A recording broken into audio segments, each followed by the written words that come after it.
Good evening to you all. Welcome to the 9th webinar organized by Pallavan Learning Systems in collaboration with Center for Escalation of Peace and Ritinjali. Pallavan Learning Systems is committed to the evolution of current knowledge as well as the creation and dissemination of new knowledge, because we feel that that is the way we can keep ourselves informed as well as relevant to the rapidly changing times. We have conducted many webinars in the past, and they have dealt with topical issues such as the future of learning, COVID-19, developing a thriving community approach to promote learning, and the irrelevance of formal education, do degrees matter. We have also had insightful webinars on online facilitation as well as mental well-being. If you are interested in any of these webinar topics, please feel free to reach out to us, and we will be more than delighted to share the detailed reports on them. Now coming to the present webinar, today's topic is Guru Shishya relationship, exploring the relationship and expectations in these changing times. We have with us 9 esteemed individuals to have an in-depth and stimulating discussion on the topic. One note to the members of the audience: can I please urge you to actively participate by typing in your comments and questions onto the Zoom platform. There is the Q&A box as well as a chat box. One reminder again, if you are using the chat box, please remember to click on and select everyone except instead of host and panelist. And you can do that by going to the 2 drop-down button at the end, at the bottom of the chat box. That way, everyone can view your comments and questions. Alternately, you can type in your questions in the Q&A box. The panelists will try to respond to all your questions during the Q&A session later on in the webinar. Without further delay, let me introduce the 2 moderators for today's session. Our first moderator, we have Dr. Faisal Rizvi. Dr. Rizvi is an emeritus professor at the University of Melbourne, Australia, and at the University of Illinois in the United States. Although his disciplinary background is in philosophy, most of his research has addressed issues in education policy. Recently, his research has focused on issues of identity and culture, global mobility of students, and the theories of globalization and internationalization of higher education. Our second moderator, we have Mr. Jay Kapoor. Mr. Jay Kapoor is the former student of Vasant Valley School in Delhi. He is presently studying mathematics and economics at Brown University in the United States. He is particularly interested in the shifts of the learning process in today's times, with the blurring of lines between what it means to be a guru and what it means to be a shishya, especially with the rapid progress of technology. Can I now request the 2 moderators to introduce the panelists and start the discussion that is bound to be invigorating as well as illuminating on the topic Guru Shishya relationship, exploring the relationship and expectations in these changing times. Thank you very much, Choki, for that kind introduction. Good evening, everyone. Jay Kapoor and I are really honored to have this opportunity to moderate this important session. The idea of guru is, of course, not a new one. It's ancient, and it can be found in most religious and cultural traditions, though it might be interpreted somewhat differently, implying different ways of thinking about the nature of the relationship between guru and student, or mentor or mentoree, or indeed teacher and student. Nor is the idea of guru static. It has changed over time, responding to social, cultural, philosophical, political, and technological transformations. In the contemporary era, we are, of course, going through major changes relating to a whole range of things, including shifts in a global economy, developments in technology and social media, emergence of artificial intelligence, transnational mobility of people, ideas, and capital, as well as changes in our thinking about the nature of knowledge, its production, as well as its transformation. Now, all of these changes give rise to a whole range of important questions about how we might, in the contemporary era, conceptualize the notion of guru and the guru-shishya relationship.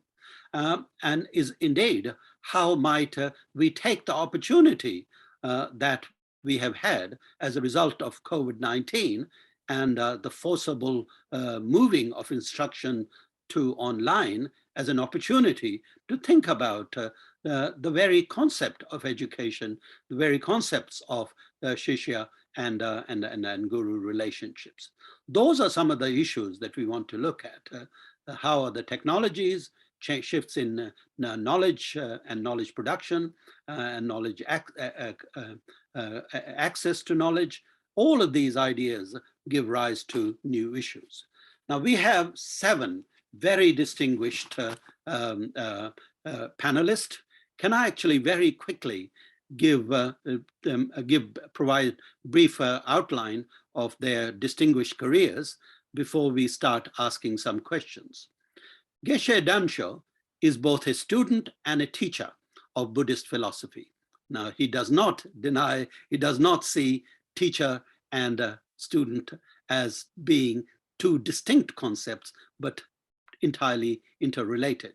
He has been a visiting scholar at Earlham College in the United States, Tibet Fund in the United States, and Oxford University. At present, he's engaged as a lecturer at the Sera College of Higher Tibetan Studies in Dharamsala. Professor Malvika Kalekar is one of India's leading scholars of feminist theory and practice, who has authored many, many books focusing on the politics of arts and representation, and more broadly on cultural production and its importance in understanding social relationships and change. She edits the highly prestigious journal of Indian Journal of Gender Studies. Ugne Jingbe Rengdrel is currently pursuing computer science and engineering at NIIT University, Nimrana in Rajasthan. His interests lie in exploring space science and emerging technologies. After graduation, he would like to expand the cyber security industries in Bhutan and indeed worldwide. Kavi Arya is a professor of computer science and engineering at IIT Bombay. Beyond his many academic distinctions, he has served on several high-level committees advising governments, industries, and universities. He is widely known for his work on the e-Yantra project, which popularizes project-based learning using robotics in engineering. Sonia Bashir Kabir was educated in Bangladesh and in Silicon Valley in the United States, where she lived for almost 20 years, working for various Fortune 500 companies, various large tech companies. Upon her return to Bangladesh, she founded SBK Tech Ventures and SBK Foundation, a not-for-profit microfinance institution which empowers rural communities, enabling them to access technology and digital learning and lending. Kaushik Pranu is the founder of an important organization, Unlearning Ashram, an initiative designed to empower human transformation towards co-creating a more inclusive, balanced, and conscious world. For more than a decade, he has worked with diverse groups of people on projects around alternative education, youth leadership, wellness, yoga, and many, many other important topics and themes. Shikha Vats is a former student of Pallavan School in Jhalawar, Rajasthan. Having left school, she graduated from Miranda House and is now looking to pursue further studies in creative writing. She sees the world through the intersectional feminist lens, attempting to deconstruct patriarchy through her work for a more equitable society. So even these brief remarks about their biographies would clearly show you what we have, what a treat we have in store for us. We have a very experienced and deeply insightful panel, and I'm looking forward to raising questions. The way we will do it is I will ask a question, and then Jay will follow up that question with another question. And we will go through, hopefully, each of the 7 panelists. So perhaps we might begin with you, Geshe. In what ways is the relationship between Guru and Shishya imagined differently from the ways in which it is in Buddhism, from the ways in which it is conceptualized in Western tradition? You have worked in both traditions. Can you say something about the differences between Buddhist understanding of the relationship and what might be the dominant Western understanding of that relationship?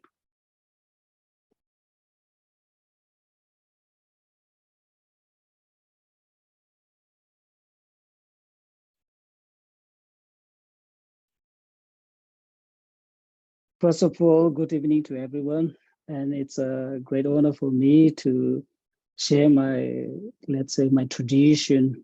So let's say, over here in the West, let's say, like in the teachers, there are different types, like the teachers who teach you on the general basic things, and the teacher who teaches you about the path to enlightenment.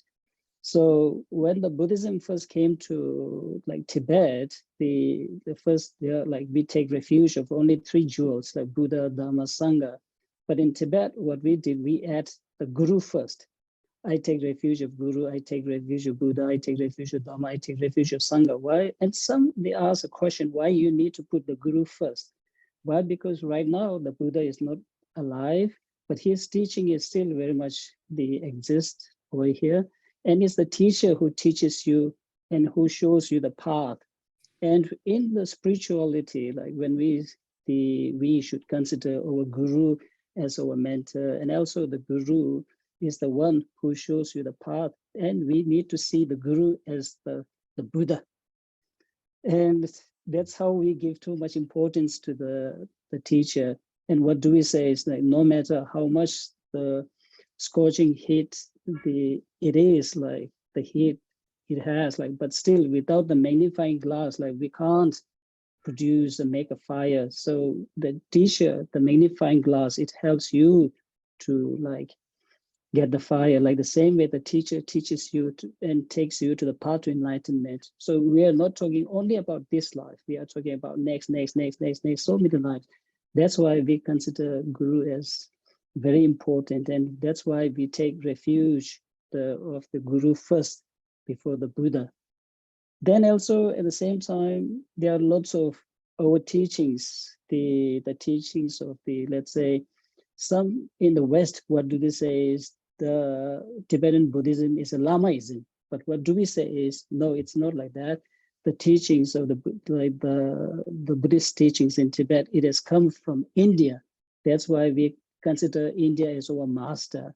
And also we consider the others, like the Sri Lanka and others like China, like we consider them as our senior disciple, the senior disciples of the Buddha. Yeah. And the teacher gives the teaching to the let's say to the disciple, and the disciple, he become a learned. Again, the student, he becomes a teacher. That's why we pass from one to another. So that's why we call it as an unbroken lineage. Unbroken lineage.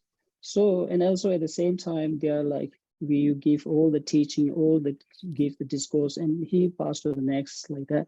So that's why we always no matter, and also how much you become, learned you become, still we should consider like the Guru, your Guru as the savior and once who showed you the path. That's why we give lots of respect, and we need to see him as a Buddha.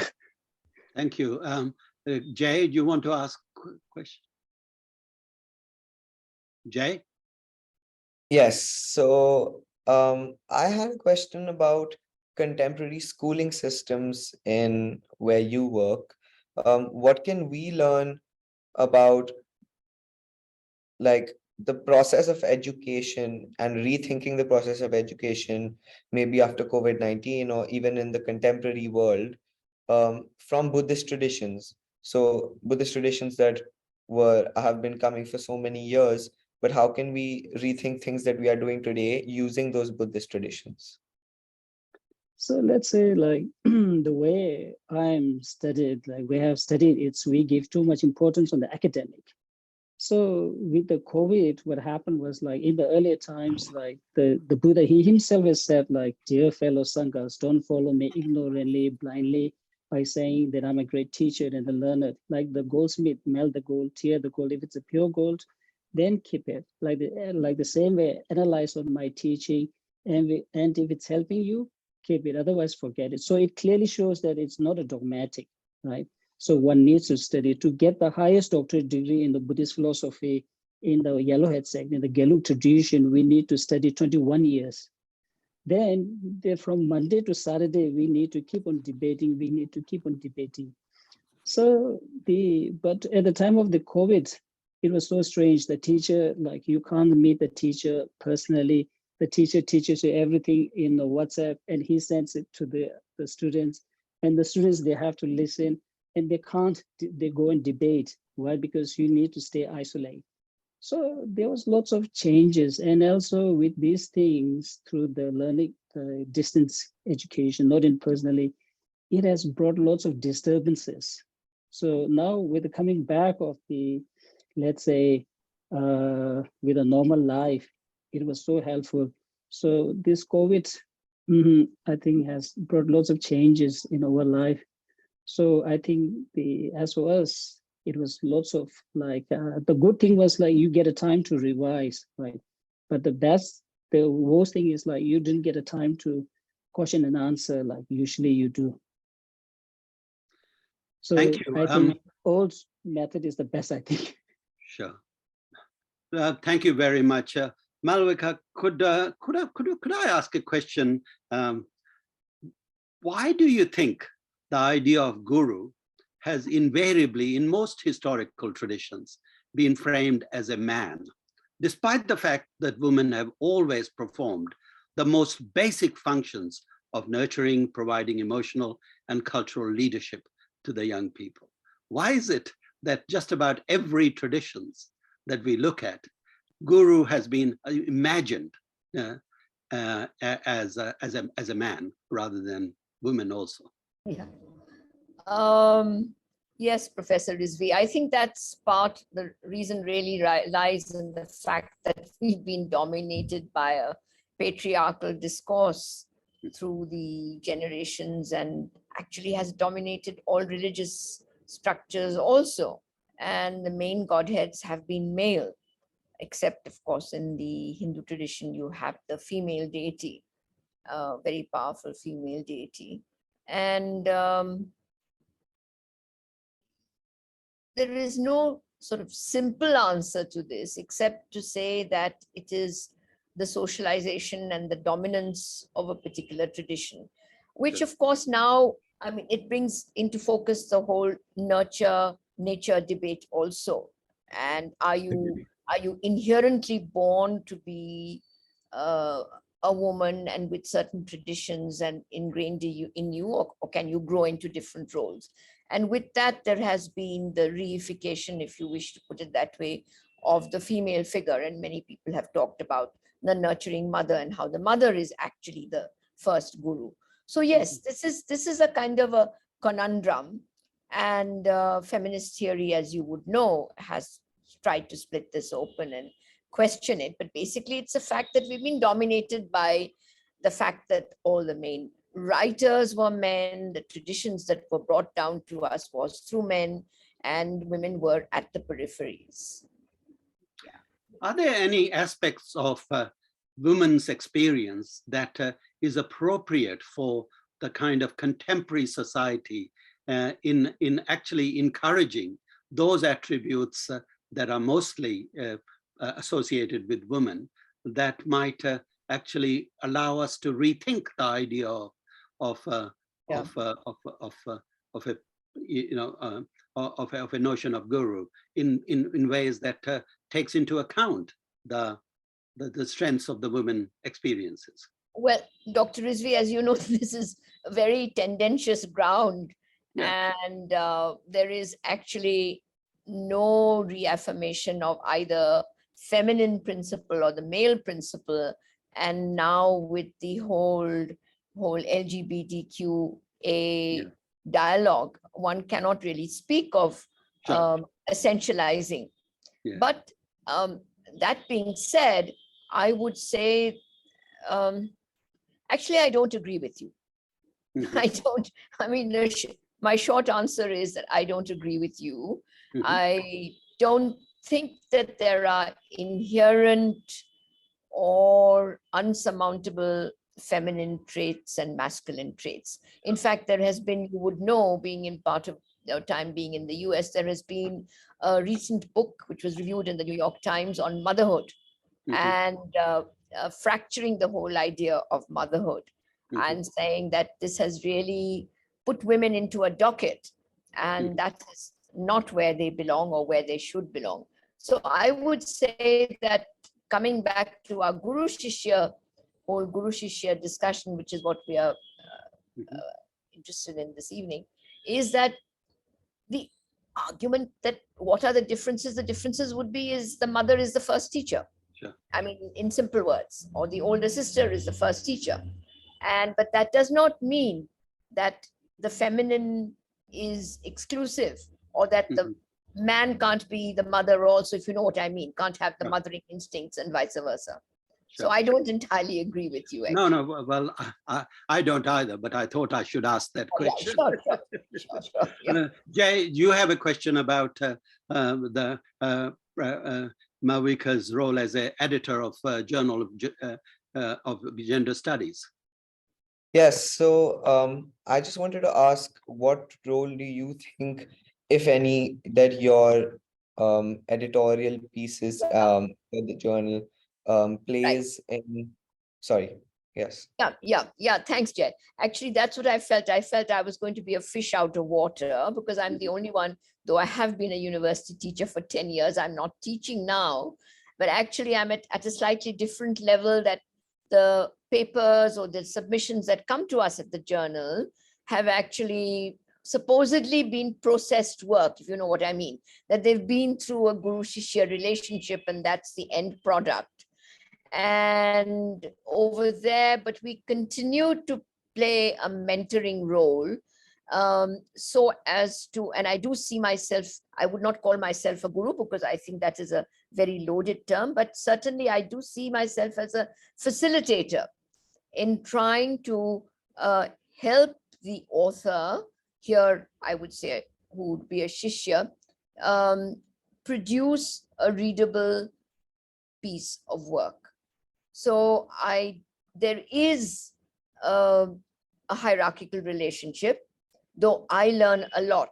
I think Professor Rizvi also mentioned that earlier, that, this whole idea of Guru Shishya has been now completely blown open, with COVID and with online teaching, but also the fact that we never stop learning. So I learn from the submissions that come to us, and I also hope that they learn in the process. So it's a two-way process. I don't see Guru Shishya relationship as a hierarchical one, nor that of an editor and the person who has come with a particular piece of writing. But yes, obviously mine does become a dominant role because the person who's submitting an article is in a kind of a, not supplicant is a horrible word, but in a kind of a situation where he or she, normally she, wants a certain degree of guidance. Thank you. Jigme, could you say something about this provocative question that I'm going to ask you?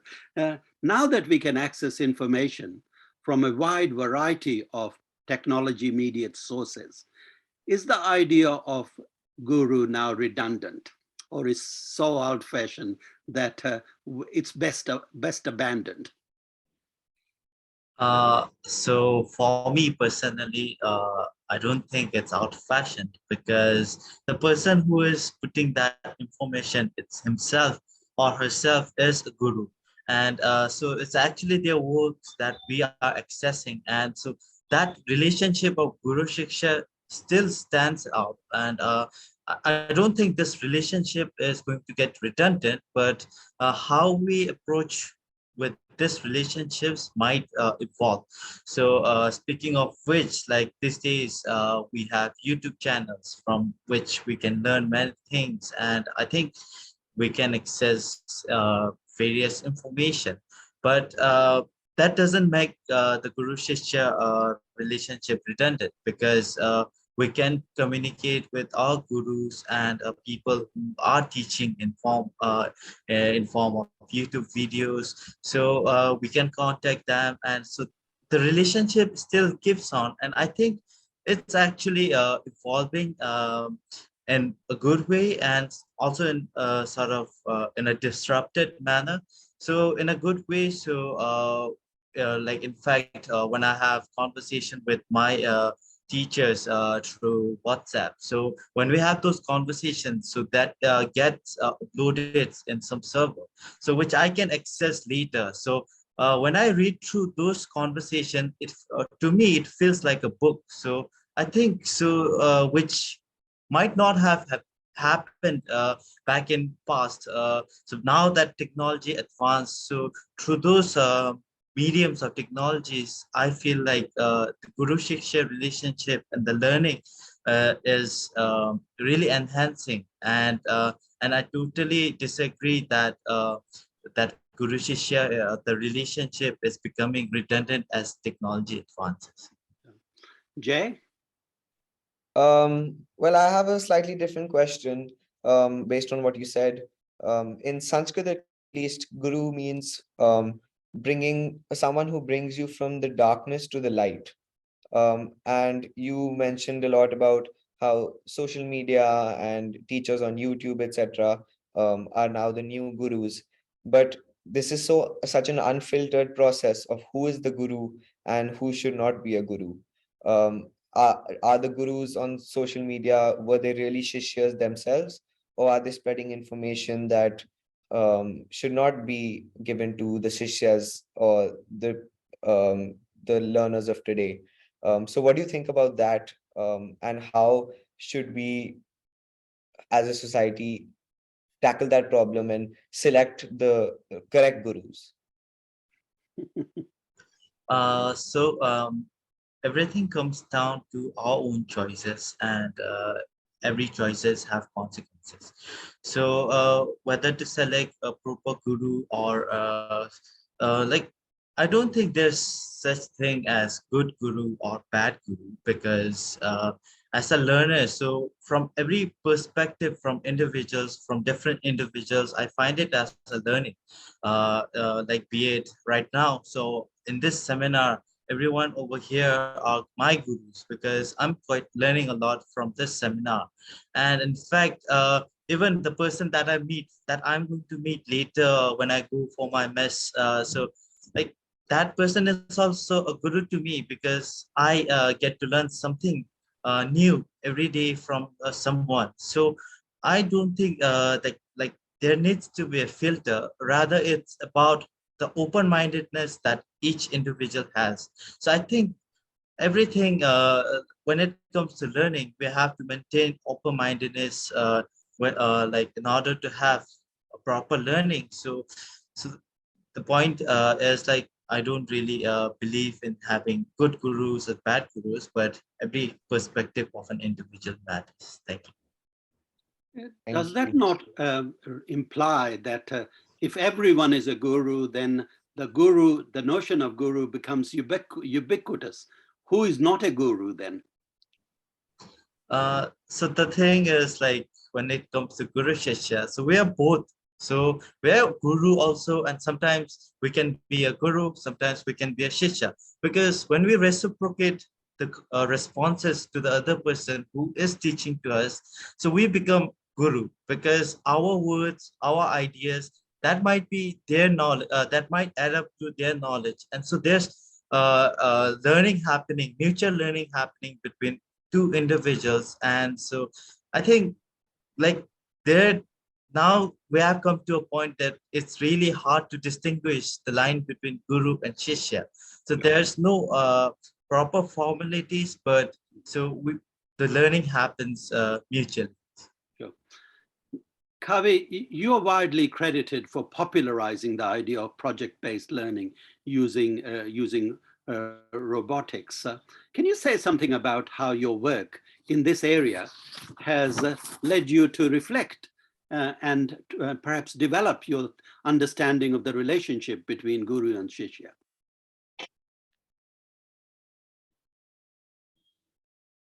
I Hello? think you're on mute, Dr. Arya. First of all, let me just commend Jigme for his response. I think he's typical guru material. In the sense that you have an open mind. Yes. You recognize that teaching also requires you to learn. So I feel that there's no divide between being a guru and a shishya. Both are there in one.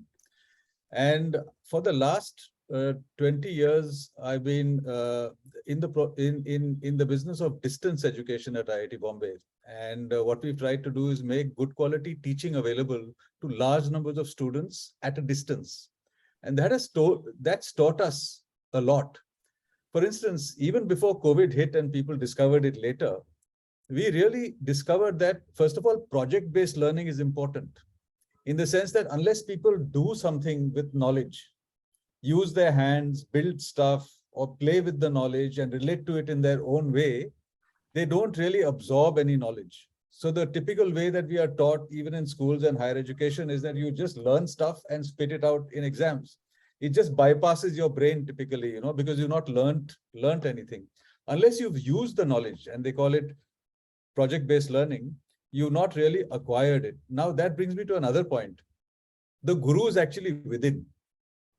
And as Jigme quite rightly pointed out, responding to Jay says that social media, he points it out as the guru is supposed to take you from darkness to light. I would argue that social media is taking you from light to darkness, but that's another argument.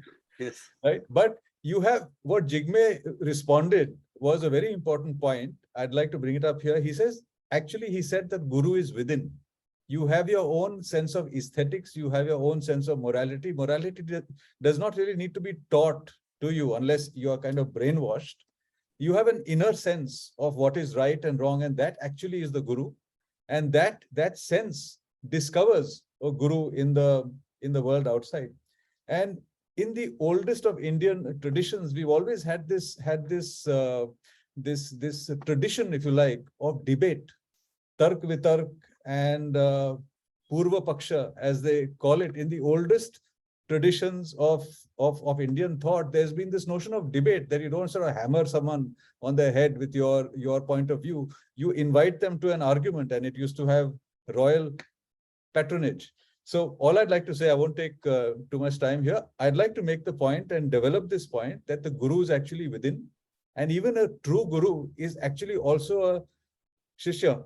And I will illustrate this with my own example. My PhD students are my gurus, in the sense that they are operating at the frontiers of knowledge, and where they are going, right? I don't know that knowledge, but what I can help them with is that, in my experience, this approach has worked, or that approach has worked, or this doesn't sound too good, but they are actually my gurus in the process, and we are both advancing our understanding of a discipline or a science or whatever. So I would say it's a combination of the two. And what the internet has done is that it's given us many more options. It's given us access to thoughts and lectures and great thinkers, which we would not otherwise have had access to in a very intimate manner. So you can learn as much from Coursera and stuff like this. So lastly, I will just end with one thing. There's two types of knowledge. One is a very subtle, esoteric knowledge, the sort that, a very talented Bharatanatyam teacher, dance teacher, music teacher, or even a philosopher will kind of, engage you with. And there's the other knowledge, which is more kind of scientific, engineering, all that kind of stuff, which is easier to learn online. So perhaps we should not mix the two too easily, although it's a temptation to do so. I'd like to just rest my case at that. Okay. But that does raise a question whether the scientists also do not need that kind of ethical, tentative, spiritual, et cetera, knowledge. If you divide them into two categories, then isn't the binary itself becomes a bit more. No. In fact, that's something very important that you highlighted. I must say, one of the things that we try and train our students in, one of the few things, one of them is being curious and not being afraid of asking questions. Put me on the mat anytime. And if I don't know the answer, I'll tell you that. The other thing is to try and cultivate an empathy, which is missing in our education nowadays. The desire to feel that you are responsible for what's around you. And as an engineer, our job is to solve problems in society using our knowledge. Sure. And engineering does not really mean a very narrow kind of discipline, because that just makes you a technician, right? Sure. You're no different from a plumber or an electrician. An engineer is someone who has a more holistic view. So I think a training in history, English literature, and all these things is equally important. Sure. That's another point I'll make later. This actually leads me to ask Jay to ask his question, because it's somewhat linked to what you've just said.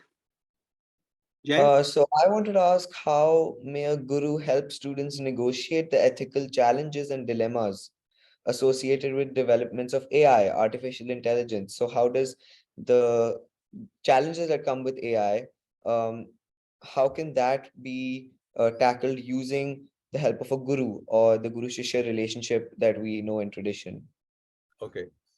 There's a dictum in robotics and all that. It's like, do no evil, right? That you don't make a robot that can harm anybody, right? So I think at the root of everything, robotics and AI is just a tool, right? It's like a sharp knife. You can cut many things with it. You can do good things, you can do bad things, right? So at the end of the day, it just boils down to your sense of ethics, your sense of fairness, and your sense of equity, right, in engaging with you. Now, anybody can take any knowledge and do bad things with it and do good things with it. And I think AI is no different from that. Do you buy that, by the way? Sorry? No, I'm asking Jay if he buys that. Jay, you've been asked a question. I'm not sure I buy that. Okay. Tell me what you find as a problem in that. I feel that AI is so powerful, and it's so hard to get it into the correct hands that we can't just rely on the morality of the people who are making that AI or who are using that AI to do things. That there must be some way we have to control it, because it is increasingly getting more dangerous. I mean, Elon Musk said AI is more dangerous than climate change right now, which is a very big statement to make. So that's why, but I still agree with you that morality and inner morality is quite important as well. See, it's the same reasoning that confronted the invention of the nuclear bomb, right? Exactly the same reasoning. It's knowledge which is out there, and once it's there, things happen. And Arthur Koestler, many years ago, he used to write on science. He says, man is an intellectual giant, but a moral dwarf. And you can see this play out in the world around you. At the end of the day, it has to be good people like yourselves and ourselves, I hope, who can kind of, control. Maybe if you come across a very, very dangerous invention, would you hold it back and not let it out into the world? But which is very, very useful, which could also do lots of good. It can also do lots of bad. What would you do as a scientist? It's a very difficult question, right? So and it boils down to ethical training at the end of the day, or ethical sensibility. I mean, these are things that we should be discussing much more in engineering schools also, I feel, because engineers are used to do good things and they are used to do bad things. I'm hearing of lots of cybersecurity crimes around. These same computer scientists we are training in our engineering colleges like the NITs and the other colleges are going and ripping off people out there, right? Sorry. I think Malvika wants to ask a question. Malvika. Sorry, I shouldn't be butting in and taking other people's time, but I would Kavi is kind of contradicting himself, and I do not think that we have necessarily have an inner morality. You yourself spoke about the nuclear science and the atomic bomb, for instance. I have some problems. I think I would go the Hobbesian way and say that human nature is nasty, brutish, and short. And as you say that it is for so-called good. I mean, who is a good person? Okay. How do you define good? I mean, these loaded statements, I'm very apprehensive of. And I would just like to say that if you're talking about Guru and Shishya, the assumption is that the Guru is good and the Shishya is trying to become good. But as Jay and others have also said, that it's all a very much an open field today because of different forms of intelligence and knowledge that is available to us. So I'm basically saying, I'm trying to put a spanner in the works and saying that I don't think we're all good. But goodness can be taught. The question then becomes, to what extent should gurus have a task and why do we assume the gurus are good? Well, no, I'm not assuming guru, but nonetheless, I mean, gurus do have a role to inculcate the values that are much more beneficial and much more productive than those people. You know, so otherwise you don't have moral change as such and moral training as such. You have to have that somehow. Yes, Professor Rizvi, are we talking about good gurus or bad gurus? I'm not very clear. I don't know whether we're talking. I don't know what we're talking about. That's right. I don't know. But Malvika comes from a position of pessimism. I come from the position of optimism. It's a position that one chooses, probably. and everybody is free to kind of choose the position that they want. Sure, I agree. Sonia, can I move to you and ask you? You are a founder of SBK Tech Ventures, you know, located within a particular sense of economic rationality, if you like. On the other hand, you are also the director or founder of SBK Foundation, you know, which has different kind of sense of morality, if we want to actually go to it. Do you ever find tension between those two aspects of your role? You know, one on the other hand, economic rationality, the other one is much more altruistic, ethical rationality. Are there tensions between those two? Thank you for asking me that question. So there are times when it gets a little difficult. And one of the learnings I've had is that, especially with the tech transformation that happened with COVID, there's been a paradigm shift in the Guru-Shishya relationship. So Guru is not always the older and the most knowledgeable person. I have had gurus who are actually younger than me. And a small example is children teaching their grandparents how to use smartphones, right? So the Guru-Shishya relationship, if I begin with that, then I'll lead to your question, is one is that there has to be energy on the part of the guru to teach, and then there has to be, the Shishya has to show their vulnerability, and that's when they open up and they have a great bonding to learn and connect. So in my space as a venture capitalist, I work with startups all the time and I'm constantly learning. And you're right, the agenda there is to make money and grow and be successful. And on the other hand, I also have the SBK Foundation, which is a not-for-profit where we are trying to change things in the microfinance world. There are tensions because one is about making money and the other is about giving money, right? But at the end of the day, it's all about two things that Dr. Kavi, Mr. Kavi did say, that I think there are two things, right? One is for me to inculcate a sense of curiosity into all these founders, if I can teach them how to do that. And the second is to teach them compassion and empathy and train them how to be good learners. And so that's where the foundation and the tech ventures come in and the roles interchange. Mm-hmm. Does that mean that you have to actually think about the relationship between a guru and Shishya to be unstable one almost all the time, always conflicted, always in state of tension of some kind?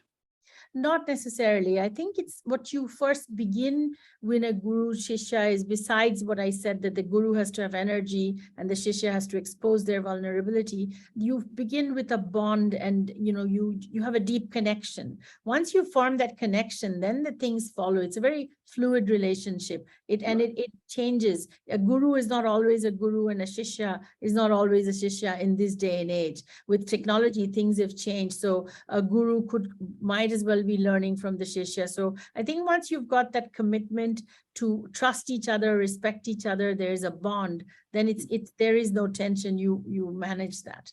Sure. Jay?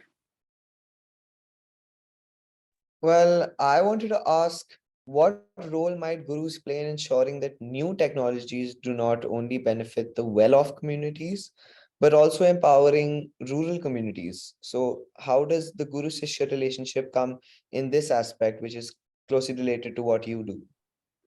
Yeah, thank you. So basically, the whole idea is about democratizing technology, right? It's taking technology to the masses. What's happening is there is in our part of the world, the least developed countries we live in, there is the access to technology is a problem. There's device problems, affordability problems, connectivity. So I guess the solution is that it has to be demand driven. If you want to take technology to the masses, it must be something that they need. And their need could be not just unmet, but also unarticulated, because they don't know how to say what their problem is. So that is what I work with startups on doing, is solve the problems of the masses, leveraging technology to create a transformative impact and solve problems that are unmet and unarticulated, because people will be only willing to pay for something when it solves their problem. Most of the time, technology could be a very sophisticated solution saying, hey, Mr. Problem, come and find me. That doesn't work, right? So it has to address a problem. Well, thank you very much. Kaushik, you have written extensively about the importance of unlearning. What is it that we need to be unlearning, and why in the contemporary era? Because we can't unlearn everything. We have to unlearn some things and not others. So can you say something about how do you decide what needs to be unlearned? And I feel, what is the role of a guru in unlearning and deciding what to unlearn and not to unlearn? Okay, I guess I got both the questions at once. Namaskar, everybody. It's good to be here. I think before we even look at what unlearning and its context of and its importance in today's context, I think it's important to examine and understand what is knowledge and how is knowledge created in human beings at a very fundamental level. And that has been my journey. So I like to share from that perspective. See, for the largest time period of our humanity, except for the last 20, 30 years, of course, because of technology and internet and the information explosion that has happened, information became a significant chunk of what we considered as knowledge. In all these gatherings and parties, if somebody could tell you about some other country that's far away, or some historical fact, or something that they understood about how things work, they were looked up generally as somebody very. But with the expanse of technology and the access that we are slowly building towards, like somebody was mentioning earlier, that slowly we are noticing that everybody is capable of accessing that information in quite quickly. You just need an internet and a device which we can carry in our pockets most of the time. And it is reaching, and it will reach the masses more and more. So one significant chunk of this kind of learning is becoming slowly not dependent on a very human guru-shishya relationship. This is not necessary anymore. Of course, the content creators are still gurus, and I agree with that point. But still, when you're just Googling up, now there's an AI voice that just tells me how to navigate or explore some information. So the information part is out. But when you look at any kind of learning, the other kinds of learning that are happening, one which is very particular today, which is getting significant, is the learning by doing. Whether you take a very fundamental skill such as farming, no matter how much we learn about it, to get down into the field and really grow something is a completely different level of challenge that will only come by getting hands-on. So a lot of emphasis is going into hands-on learning. But in my understanding, whether it is two people trying to read a couple of books together, or attending sessions, trying to learn through information, or by doing the same thing for several years, it does not necessarily translate into knowing unless there's a certain element of attention to it, right? Which is why we had people who acquire knowledge better and less different efficiencies of acquiring knowledge happen. This is simply because of our capabilities to bring attention and awareness towards what we are doing or what we are learning. So this aspect of human perception, of paying attention, for me, it is the mother of all knowing. I cannot think of one knowledge system on this planet that humans have come up with which did not originate from someone learning to perceive something deeper. Which means if we really have to transcend human consciousness or humanity into a more, equipped, when somebody was mentioning about how the technologies have become giants and humanity is still a dwarf, it's important for us to evolve our consciousness so we can wield more sophisticated and complicated technologies more sensibly. For that to happen, we need to invest in how do we transform this very instrument that we have of perceiving life, right? So what investments have we made into creating a heightened sense of perception? Now, this is what, in some sense, some of the largest spiritual traditions have always worked on, because the Indian philosophical system has always been about how do we acquire knowledge. So when we're looking at that, the guru context sort of changes completely, because yes, guru is somebody who dispels darkness, but when we are talking about somebody who is going to the core of learning, somebody who helps me expand my very sense of perception itself, who's just helping me polish the instrument with which I perceive the world, which also translates to cleansing my lenses with which I perceive. Because if I perceive with a distorted lens, I'm only going to distort everything I'm learning. So unlearning is essentially this, that I am moving from a distorted sense of truth to seeing the world and life for the way it is, which is untruth to truth, or in yoga, we call it avidya to vidya, which is the right kind of knowledge, which means it also becomes important to understand how are we distorting how we learn in every moment with our different ideas and biases. So this is the process, I think, that I would like to refer to as unlearning. And I just want to add just one quick thing, that when it comes to the guru of this perspective, this aspect of gurudom, which does not change, because if you walk up, if you're trekking up a mountain, and if you might feel I've gotten into places where I felt completely lost despite having planned things. But then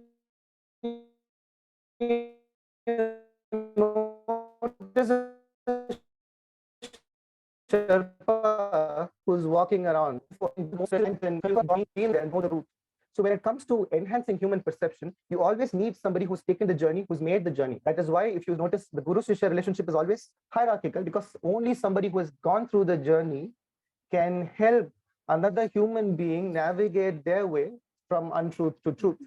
Tomorrow, even if AI becomes aware, because you brought that up last time, I wanted to say this, even if machines become sentient, a machine might know how to become aware as a machine.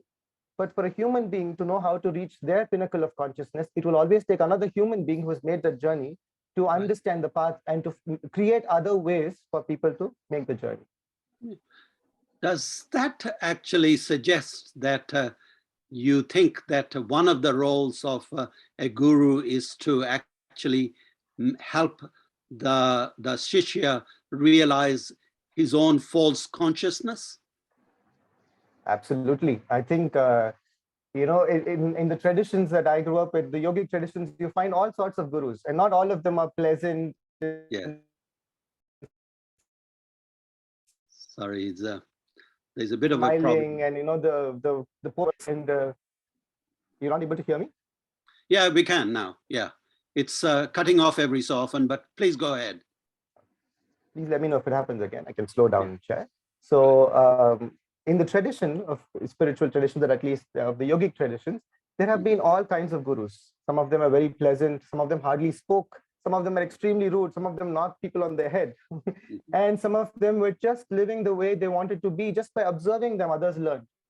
And there are different kinds of gurus, because essentially, when you're talking about dispelling darkness or obliterating darkness, it's about somebody who's constantly threatening and challenging the limitations of who I am. So in that sense, the guru's job I also facilitate a lot of sessions. So for me, having gone through the mainstream education system and then exploring various alternative pedagogies of learning, and then now into yoga and facilitation, what difference I'm noticing is that many a times, the stereotypical idea of teaching can sometimes be about me as a teacher. I know I've come prepared with only this, so I'm going to teach you only this. So it's about me. I've had teachers who have just said, okay, this is not in the book that I've prepared, so don't ask me this question. Literally, I've grown up in a school that said that. Yeah. But when I become a facilitator, there's a dance happening between three stakeholders. It's about me, it's about you, and it's about the content that I'm trying to create. It's a dance between all three stakeholders.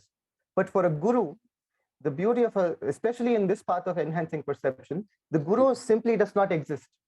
They are willing to play the villain, the hero, the character artist, whatever is needed, as long as it's breaking the limitations of the person who's learning. That is why they are willing to take any persona that is needed, sometimes not even physical presence. That's why we're able to have gurus who are not even physically alive. They don't have to be of any gender, any time period, or any space. They're beyond all of that, at least in my perception. Thank you. Thank you very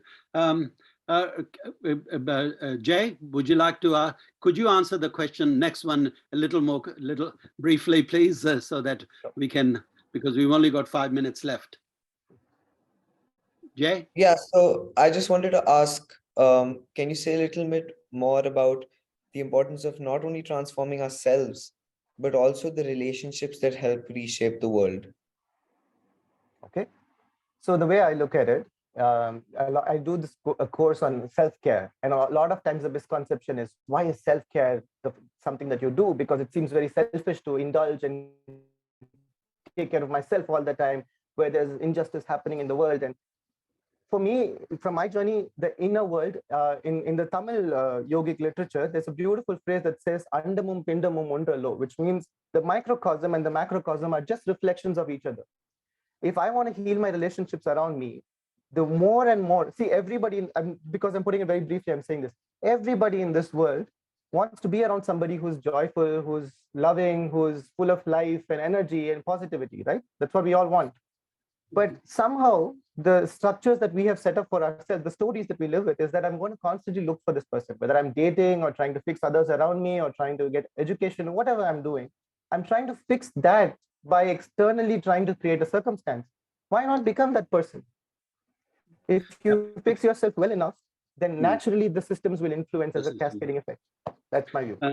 Shekhar, can I ask you, in your bio note, you said that you have an interest in promoting equitable society.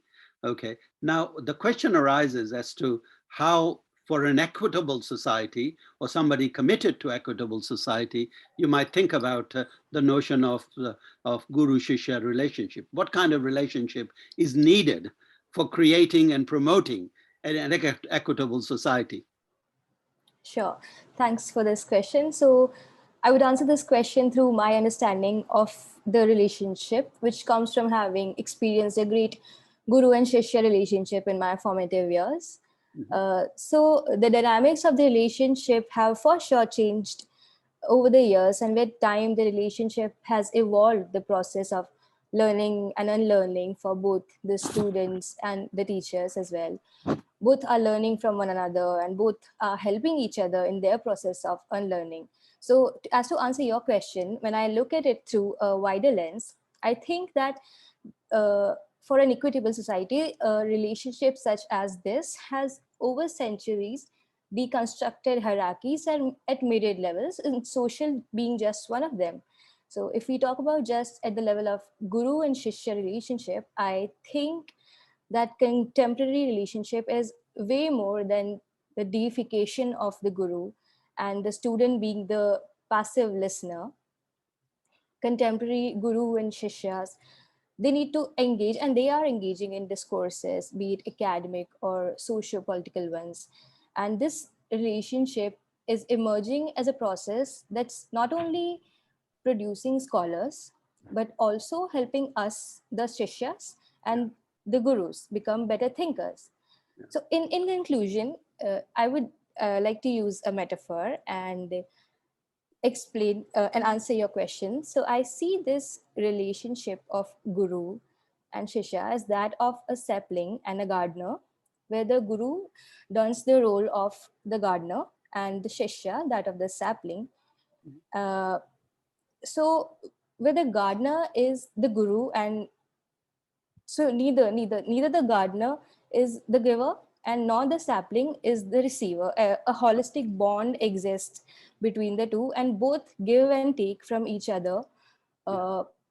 As with the gardener's care and nurture, the sapling grows into a plant and then a tree. And so this kind of relationship fosters new ideas of learning and living, and in a way is uh, a approach towards an equitable learning environment.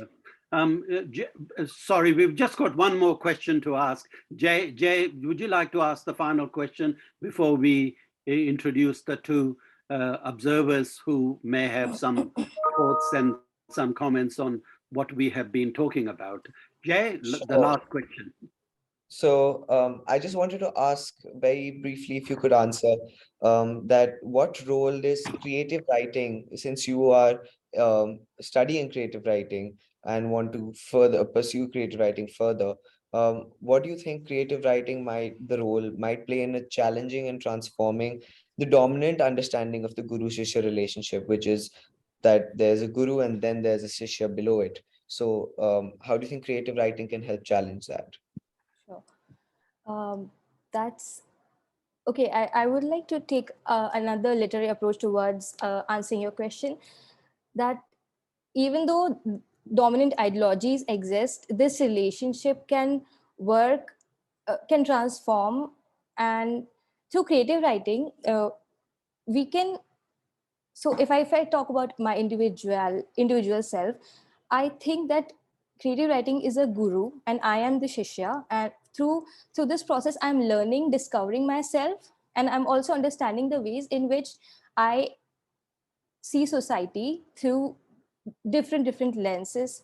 For example, through intersectional feminist lens, through the lens of caste in Indian context, and that's my approach towards writing. Yeah.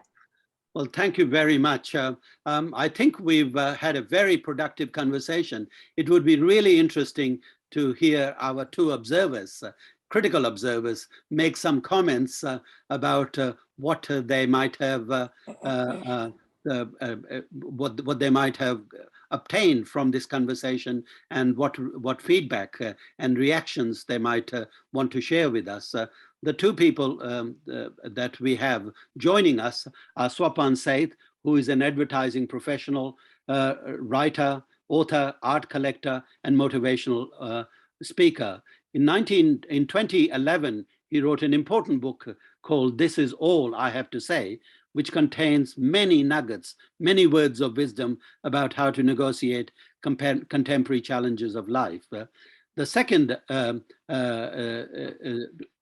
speaker is Vidya Shea, who's a singer, composer, and performer. She's performed around India and the world, including the Kennedy Center in the United States. She's the director of the Boomer Trust, which aims to preserve and promote the diverse cultural heritages of India. So if I could actually ask perhaps Swapan to make a few comments, let's say 3 or 4 minutes, Swapan, or 2 or 3 minutes, I would have loved to, Faisal, except that I've been traveling in a car thus far and had absolutely no access to any form of signals. It's raining profusely in Delhi. Oh, right.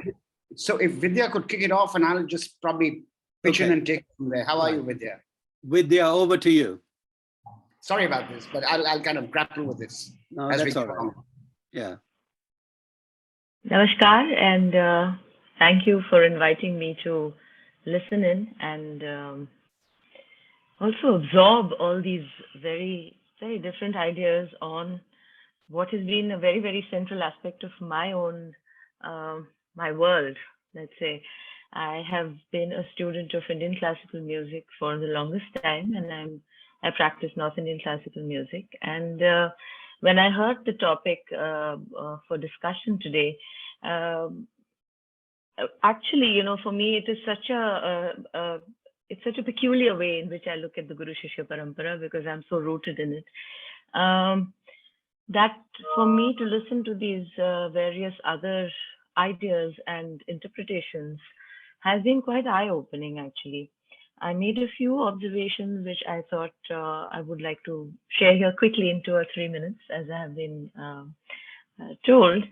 One of the things is that the way we as artists perceive or are entrenched in this tradition of the Guru Shishya Parampara, there is actually a beautiful expression which describes it, which really sets it apart from some of the other interpretations that we've seen today. And that is, it's actually called Sina Basina, that which essentially means Mere Sine se Aapke Sine tak. So, which could loosely translate to from my heart to yours. Yeah. So that's pretty much what really quintessentially defines the idea of the Guru Shishya Parampara in the intangible heritage space. And within that, then there are all these other interconnects that I see become relevant from the discussion that happened today. Technology, for example, is something that we are all very divorced from. We as musicians are, very used to learning from a guru, sitting and doing our own practice, getting onto stage, singing and coming home. So that's really the space that we are most comfortable in. But in today's world, I think it's imperative, it's practically mandatory to be familiar with technology, how it can be productively used in our lives. Somebody made a comment about, how technology can be used in a positive way. So, for example, a lot of us learn now of these online spaces, which was impossible at one time when, when you're Gharadedar Gaiki, as it's called, you're actually attached to schools of systematic learning, and within that you can only, you have your grammar is defined. But all that has changed considerably. But also, on the other hand, given how technology has entered this space, there has been some discussion here about the ethical question or the morality question. I don't think we need to even go as far as what artificial intelligence can do, but even in our own, say, recording spaces, you have pitch correction, you have vocoder, you have many things which actually interfere in this tradition of Guru Shishya, which has been put on a pedestal. So all is not as hunky-dory as it's made out to be, if I may say so, at the risk of sticking my neck out as a musician. All is not really so perfect in the Guru Shishya space. And there were also comments about whether a guru is always a good guru or a bad guru, or a guru is someone you always take something away from. I have to say that when I started learning from my guru, she said, "Hello, let me just tell you that very often this is a completely tyrannical space. You have to be a slave. Only then you can learn." Of course, she said it with some humor, but there was an element of truth in that, right? Yeah. And in terms of the, somebody, Shikha, I think, mentioned the temporality of that relationship.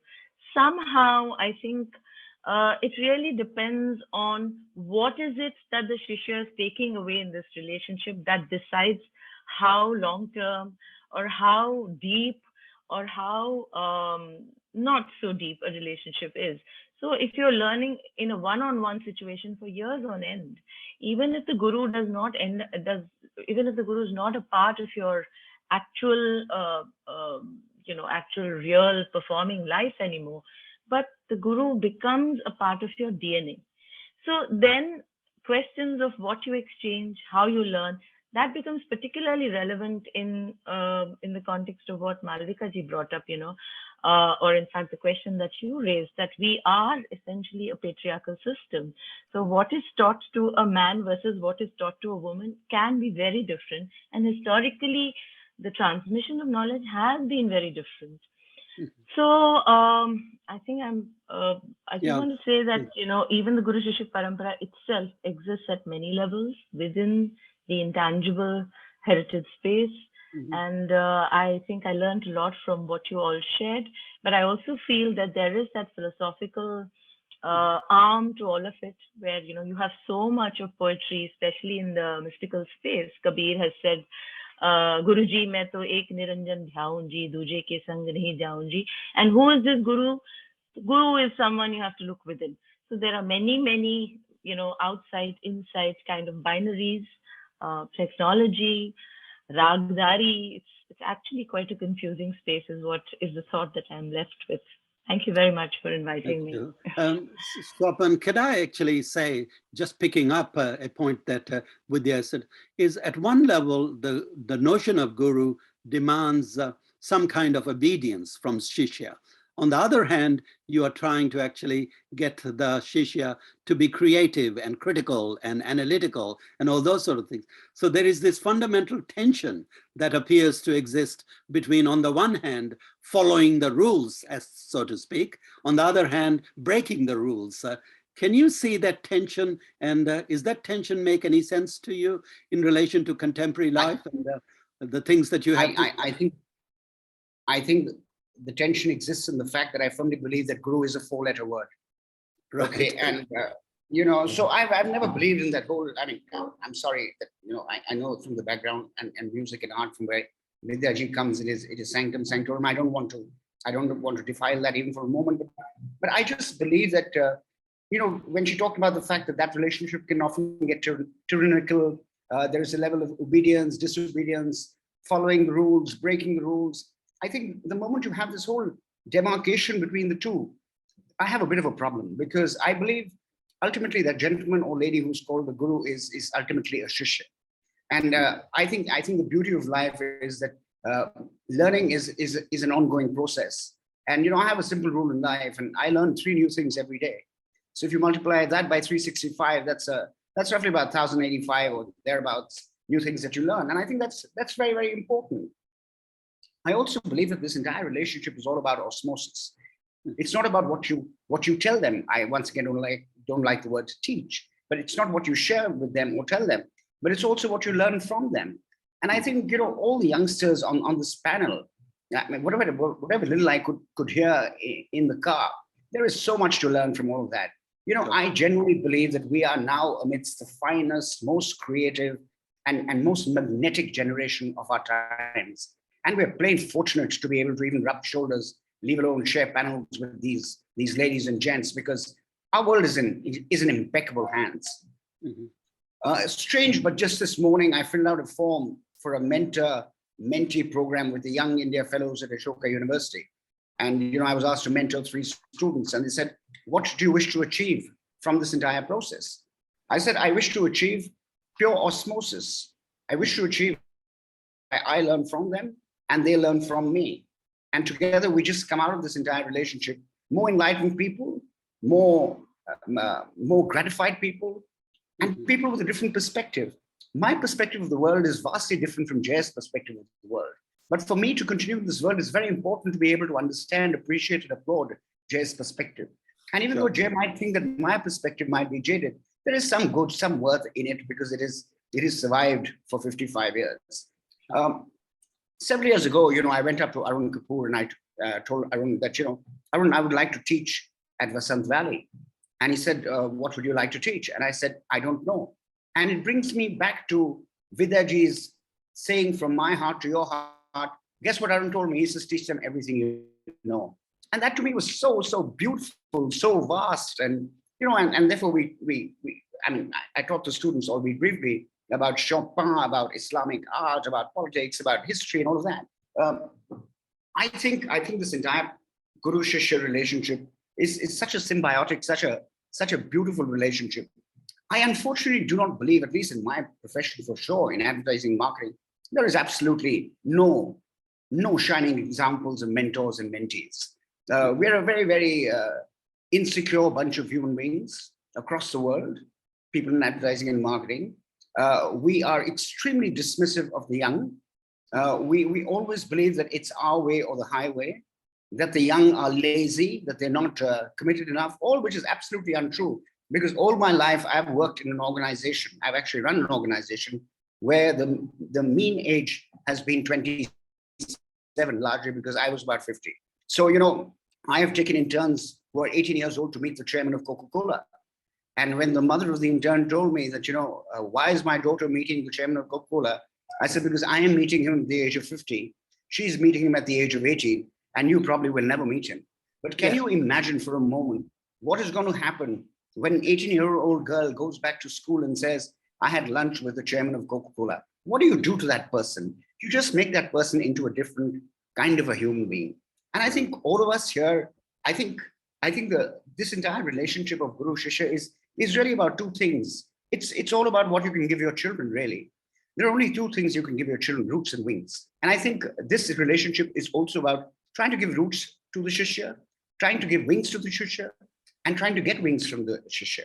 That's my perspective as far as this entire relationship is concerned. But I'm a big fan of this entire process. Mm-hmm. Well, hopefully this seminar or this webinar has been part of that process. I certainly have learned a great deal, and some of my own prejudices have been challenged in a whole range of interesting and very profound ways, you know, and I'll have to go away and think about some of those things over the weekend and perhaps develop through the osmosis of this experience new insights. But thank you very much. So, Choki, have you got questions that we should now ask from, get from the? I have them. Okay. I think if you check your WhatsApp, you will have them as well. Oh, sorry. Okay. Could you Choki, ask the question while I look at my WhatsApp? Yeah, I can ask the first question. Please, yeah, go ahead. And nominate a person to yes. address it.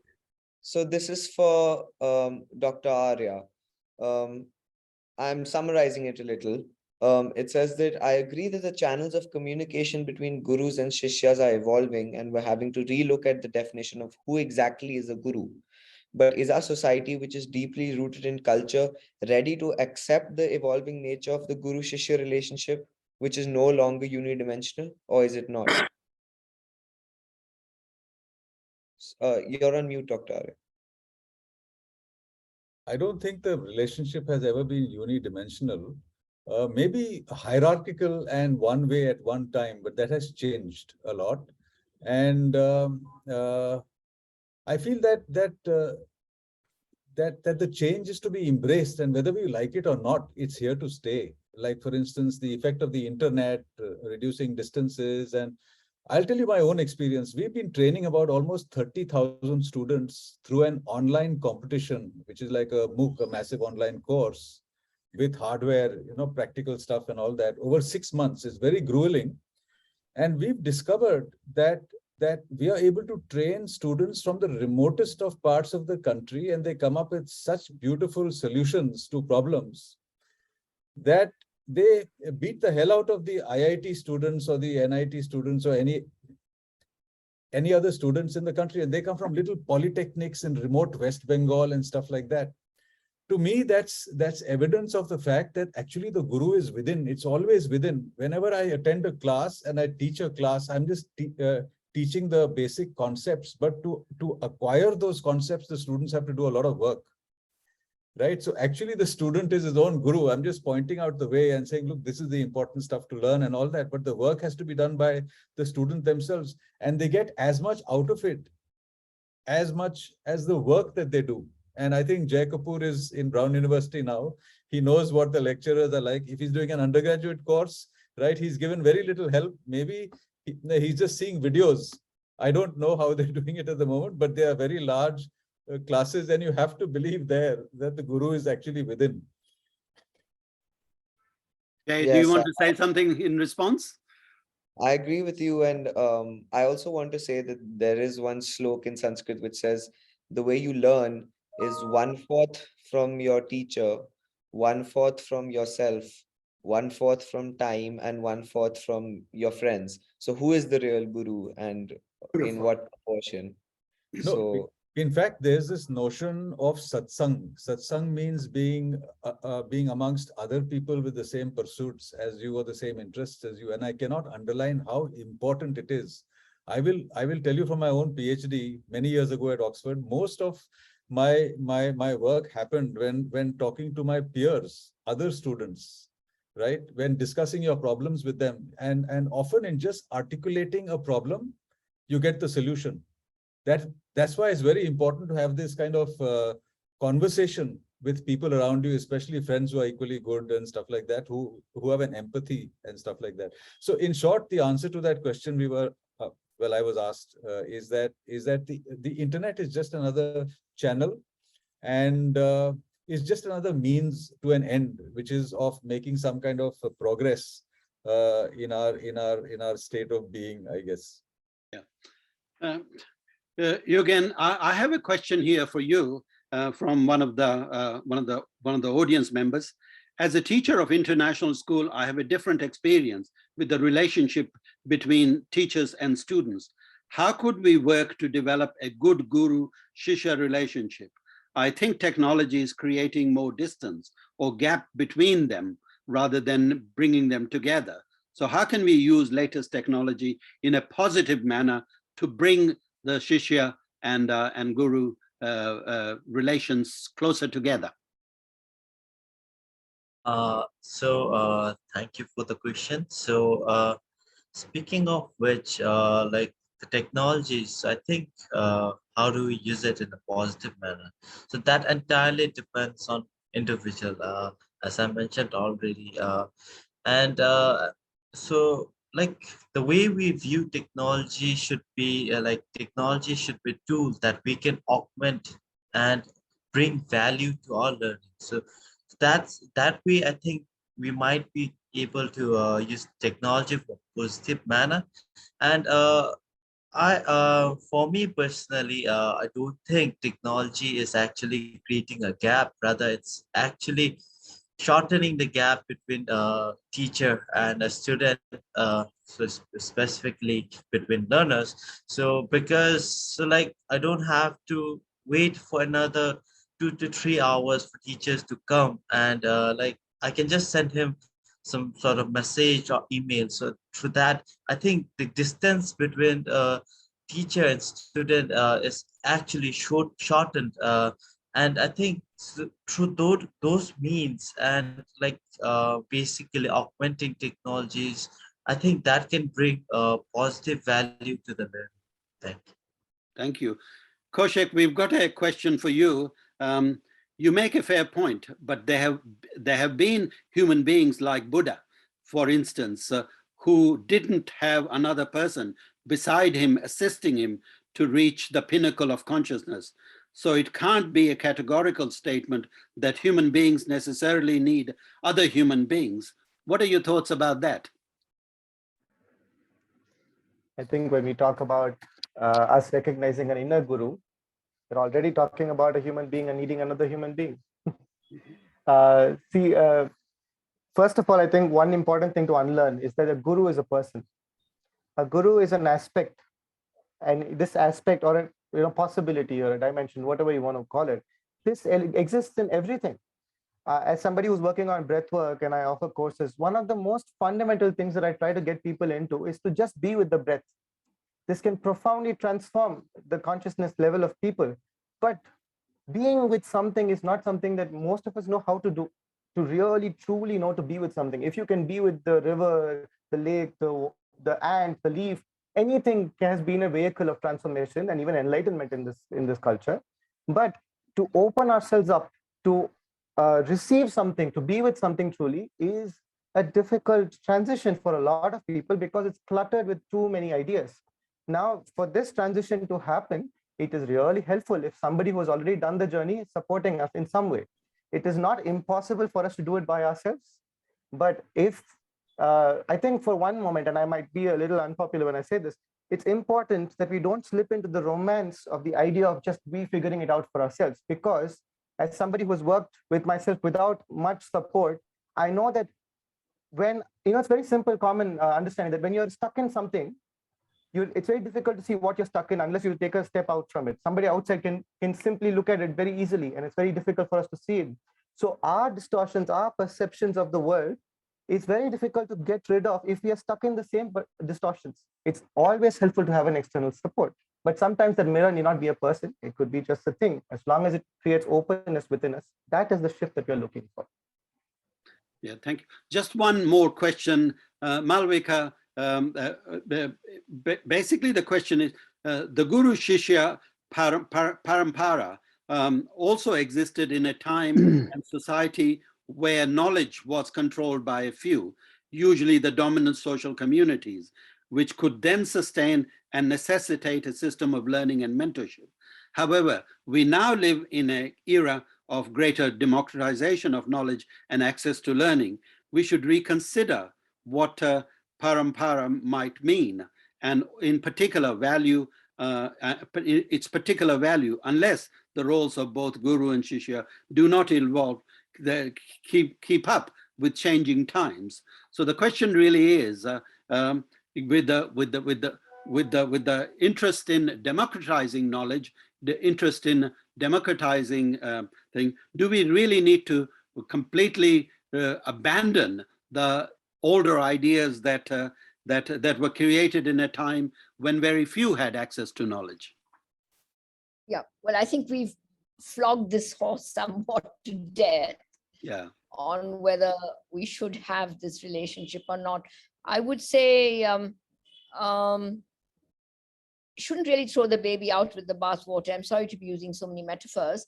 And there is scope for somewhat of a hierarchical relationship, whether one is learning from, but I would absolutely question, and that has been, I think, Vidya also mentioned it, that this whole notion of the hierarchy between the teacher and the taught, the assumption being the guru is the older, the teacher, etc., and throw it open and say that we as so-called gurus can actually be learning from the shishyas. So I would say that it's got really nothing to do with technology. I would say it is a universal that you have to be open to learn. And I feel I can learn, and I have learned recently from a little 9-year-old girl as much as I can learn from somebody who's in their 90s. So I think this whole relationship needs to be investigated, not thrown out, but needs to be refabricated, so to speak. Well, thank you very much. It's only 4 minutes to go, Choki, so I think we might sum up and bring this wonderful webinar to close. I have to say that there have been a range of very interesting points that have been made from my perspective, but it is quite clear to me is that we really need to keep both the notions of Guru and Shishya open to different interpretations in different contexts, in different sets of requirements. In some contexts, we need the training of an expert. In other cases, the expertise itself needs to be questioned for creativity and criticality to become productive and fruitful. The other thing that I learned is there are a number of different ways in which we can think about the Guru and Shishya relationship as instruction, as skills development, or as somebody who is working towards, no osmosis kind of way, as Subman pointed out, to create new knowledge and new way of thinking about it, making sure that creativity and criticality are really quite fundamental values that lead us to think about this very complex relationship. But I think we can say that the relationship is contingent, the relationship is changing, it's dynamic, it's quite often critical, it needs to be questioned all the time, and that in context of learning in a contemporary age, learning can come from wide variety of different perspectives. But I think it is really quite important to understand that there is always a relationship between somebody who knows and somebody who is learning. But exactly how the person who knows has a degree of humility so that they allow their knowledge to be falsified and challenged is the question that is important. So you can have expertise, but that expertise cannot be regarded as so absolute as to not be able to be challenged in any way. So those are some of the things that I learned, I got out of the webinar. Jay, do you have any ideas that you want to share that that struck you and you'd like to bring up to close this webinar? I think since we're running out of time, I'll just say a short thing that throughout this webinar, I've been the Shishya and the Guru both. I've learned and I've unlearned, and I feel like I've helped everyone learn as well from my perspective. So this has just been a really enriching experience for me. And I think we're out of time now. Yeah, well, I do want to thank everyone for participating in this seminar. It has been a wonderful, wonderful experience for me, and I hope it has been for you as well. I'm sorry you didn't get more time to speak. Obviously, the issues that we are talking about are complex and require longer conversations, and I hope things that we have raised will lead to some conversations that you might have in the corridors with your colleagues. So thank you very much.